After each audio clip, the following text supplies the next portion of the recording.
हमारे पास उसका हम ज़्यादा से ज़्यादा जगह उपयोग कर सकते। यदि अभी तक मैंने कथा बताई कि समझ में आई कि नहीं है। अब दो तरीके होते हैं, या तो आप हमसे स्प्रिंकलर सिस्टम ले लो। अगर स्प्रिंकलर सिस्टम आप हमसे लेते हो डिपार्टमेंट की तरफ से, और एक स्प्रिंकलर सिस्टम की लागत अगर 100 रुपये आ रही है, तो उसमें अगर आप 5 एकड़ से छोटे किसान हो तो सरकार 90% अनुदान देती है। अनुदान का मतलब होता है ऐसा दान जो वापस नहीं लेती है। इसका मतलब ये भी होता है कि 1 रुपये की अगर बिक्री है तो 90 पैसे सरकार आपको 10 पैसे। दूसरा, वो किसान भाई जिनके पास ज़्यादा जमीन है, पानी की कमी की वजह से खेती नहीं करता है, उनको सरकार 1 रुपये में 80 पैसे कितने देती है? 80 पैसे। और 12% सरकार उस पर टैक्स लेती है। तो आपको जो टोटल पैसे देने हैं वो 32 पैसे देने हैं बड़े किसानों को और 22 पैसे देने हैं छोटे। ये बात समझ में आ गई? एक सिस्टम और है, अगर आप ड्रिप इरिगेशन सिस्टम लगाते हो, आजकल के सिस्टम में क्या हुआ है, वो टेक्नोलॉजी एडवांस है।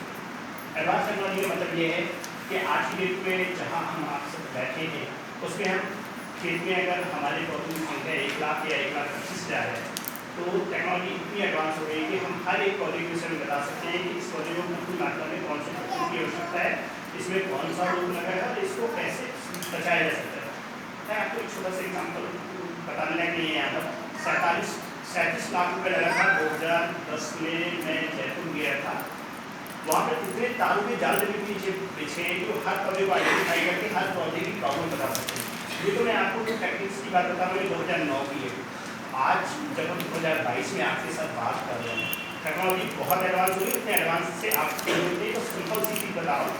आप सब जितने लोग यहाँ बैठे हो, कोई एक किसान जिसकी क्षमता 10 से 20,000 रुपये कट करने की है, करो मैं आपके खेत में 1 एकड़ जमीन पे खुद आके अपनी निगरानी में ड्रिप सिस्टम लगवाता हूँ और ये वादा करता हूँ कि 1.5 से 2 लाख रुपये हम आपको इस कम्युनिटी के अंदर पैदा करोगे, जिसमें आप कम से कम 8 से 10 लोगों को रोजगार भी दे दोगे और रोजगार का पैसा अलग निकलेगा, फायदे का पैसा अलग निकलेगा। मेरे कहने का आशय ये है, कि 1.5 से 2 लाख रुपये की आमदनी में लगभग 3 से 3.25 लाख, 3.5 लाख, 6 लाख तक आमदनी होगी। 3 लाख 3.5 लाख से आमदनी होगी और जो शेष पैसा बचेगा 75 से 80,000 वो लागत आएगी। तो एक किसान जब मैं आपके गाँव में आया एक आदमी क्या है जिसको मैं ड्रिप का फॉर्म भरवाऊँगा और ड्रिप लगाऊँगा, और बाकी किसान हमसे पानी के लिए जो कुछ चाहते हैं, आप पाइप देना चाहते हो, मेरे पास बहुत सारा पैसा है पाइप के लिए। कंपनीज के नाम अभी हम आपको दे दे रहे हैं, कोई एक व्हाट्सएप नंबर मुझे दे देना, तो उसके पास को मैं आपको कंपनीज की लिस्ट दे रहा हूँ। उसमें अपने जिले में काम करने वाली लगभग 27 कंपनीज हैं। आप किसी भी इससे भी संपर्क कर लो और उससे कह दो हमारी खेत में एक ही जगह पर मेरा रजिस्ट्रेशन करो। अगर वो कहीं भी आपको पहचान कर रही है तो साथ में मैं आपको अपना मोबाइल नंबर भी दे रहा हूँ, मैं उसमें भी मदद करूँगा। और जो सबसे अच्छा काम कर रहा है सेंटर में, क्योंकि एज ए DHO को बहुत अच्छा काम नहीं कह सकते और ये सब खराब होते हैं, तो एक हम आपको नंबर दे देंगे खासकर, उससे हम आपकी एक आदमी की खेत में ड्रिप सिस्टम चालू करवा के उसमें अनुदान ही दे देंगे। मैं ये चाहता हूँ कम से कम आदमी जो आपका गाँव है खाना एक आदमी का लगा के सीख लेगा, तो आप ये मान चलो और लोग भी उसे देखेंगे तो हो भी जाएगा। आप समझ पा रहे हैं जी। तो जिसके पास फेंसिंग की व्यवस्था हो और पानी का साधन हो और वो 10-20 हज़ार रुपये खर्च कर सकता हो 1 एकड़ में, वो मैं आज आपको अपना नंबर लेके जा रहा हूँ। पानी के पास मेरा नंबर है, आप उसे फ़ोन पे संपर्क कर लीजिएगा। नंबर जाने दे रहा हूँ, नंबर लीजिए, खूब आराम से विचार करके कल आप हमें बता दो, मैं एक कंपनी वाले से बात करके उसको आपके गाँव में भेजूँगा। और एक ड्रिप इरिगेशन सिस्टम और टेक्निकल काम होता है, थोड़ा सा आपको बहुत चीज़ें नहीं पता होगा। सर एक थोड़ा सा बताइए सर, किन किसानों को ड्रिप लेना चाहिए और किन को स्प्रिंकलर लेना चाहिए, इस पर ये लोग थोड़ा कंफ्यूज रहते हैं कि वो ड्रिप में कि स्प्रिंकलर में कौन सा सही है। अच्छा, कोई 2 किसान आपके बीच से बताओ किसको ड्रिप चाहिए और कोई एक आदमी बताओ जिसको स्प्रिंकलर चाहिए। पहले हम आपसे जवाब मांगे फिर अपना जवाब। कोई ऐसा आदमी है जो ड्रिप देना चाहता है, कोई ऐसा आदमी चयन का आधार क्या है, कैसे चुनना चाहिए कोई चीज? अरे ऐसे ही बता दो, फुल टाइम क्या होता है कि बता आप जी वो बताइए क्या लेना चाहिए। स्प्रिंकलर एक स्प्रिंकलर, अच्छा मैं दोनों को दोनों का बता दीजिए सर। देखो, अगर आप ऐसी कोई फसल उगाना चाहते हैं जैसे तीसियाँ है, मकाई है, जौ है, चना है, मूंग है, उड़द है, तो आपको जो पानी देना होता है वो देना होता है। हवा में मूव करता हुआ वाटर खेत में गिरेगा तो खेत ज़्यादा अच्छा लगेगा।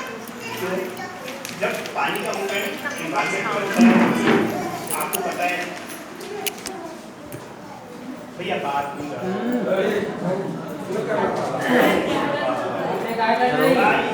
थोड़ी देर बात नहीं करनी, सचिवालय मैं में ज़्यादा देर बात नहीं करूँगा, मैं थोड़ी देर ही बोलूँगा। सचिवालय में मेरे कहने ये जब आपको मीटिंग चल रही है, अधिकारी आए खेत में पानी देना हो और जो फसल मैंने आपको बताई तीसिया बता रहे हैं 2 घंटा भी हो गया। तो आपके लिए पोर्टेबल स्प्रिंकलर एक अच्छा चल रहा है, फोन लगा रहे हैं और जब आप सब्जी की खेती करें या ऐसी फसलों की खेती करें जो कम क्षेत्रफल में कम लागत या ज़्यादा लागत के बावजूद भी अच्छी आमदनी 2-2.5 लाख 3 लाख रुपये पैदा करते हैं, तब आप ड्रिप इरीगेशन सिस्टम पे आएंगे। ड्रिप इरीगेशन सिस्टम का जो बेनिफिट होता है ये होता है, आप मान लीजिए चलो मैं आपको और कैलकुलेशन बता देता हूँ। 1 एकड़ में अगर आप टमाटर के पौधे लगाते हैं और उसके बीच की दूरी लाइन से लाइन की दूरी 45 सेंटीमीटर और पौधे से पौधे की दूरी 15 से 20 सेंटीमीटर है, तो उसकी जो संख्या होती है वो 11,500 होती है, नहीं 8,500। 1 एकड़ में टमाटर के पौधे लगते हैं 8,500 और एक पौधे से जो अच्छी प्रजाति का फल है मिलता है, एक पौधे से मिल जाएगा लगभग 1.5 से 2 क्विंटल। ठीक है, और आने वाले समय में मैं और आपको बता दूँ 2 यूनिट जनपद में लगने जा रहे हैं। इसमें आप हमें जो टमाटर के पौधे हैं जो भी सब्जी का बीज उगाना चाहते हो उसका बीज खरीद के आप ले लोगे, हम 1 रुपये आपसे लेके 1 महीने का तैयार पौधा आपको दे देंगे। और अगर हमने 1 महीने का तैयार पौधा आपको दे दिया तो 30 दिन बाद उस पौधे में फल और फूल आने लगेंगे और 35 से 37 दिन बाद, जिस दिन आप रोपित करोगे उसके 35 से 37 दिन बाद आपकी फसल फूल के मार्केट में पहुंच जाएगी। अभी जो आप बीज बोते हो और जब फसल तोड़ते हो तो उसके बीच का जो समय है वो 65 से 70 दिन है, और हम जो टेक्निक्स लेके आ रहे हैं, जो सरकार लेके आ रही है, उसमें ये फसल का समय करके 30 से 35 दिन होता है। वो टेक्निक्स हम आपको मार्च के बाद दे देंगे जनपद में, आप समझे? आगे एडवांस बड़ा तेजी से हो रहा है। हम कहते हैं अपने जनपद आने के लोग क्यों पिछड़े रहते हैं। अगर आप सब्जी की खेती करोगे तो आपकी 2 चीज़ें बता दीजिए। अगर आप सब्जियों की खेती करते हैं और ऐसी सब्जियों की खेती करते हैं जिनको पानी की आवश्यकता कम होती है, मैंने आपको एक एग्जाम्पल छोटा सा दिया था कि मुझे प्यास लगी है और मैं तालाब के बगल में खड़ा हूँ और मुझे पानी पीने के लिए कोई भी साधन नहीं है, अगर मेरा पैर फिसल जाए तो मेरी डेथ हो जाएगी। वही पौधों का है। आपको जाने अनजाने में हम लोग क्या करते हैं, अगर नहर का स्रोत चल रहा है या बगल से कहीं से पानी में फ्री का मिल गया है, पैसे का भी मिला घंटे के हिसाब से, हम इतना पानी भर देते हैं खेत में कि आप अक्सर देखो जहाँ हमारा चना बोया होता है और जो ढालू जमीन और दबा हुआ एरिया होता है वहाँ पर हमारी चने की फसल पीली पड़ जाती है।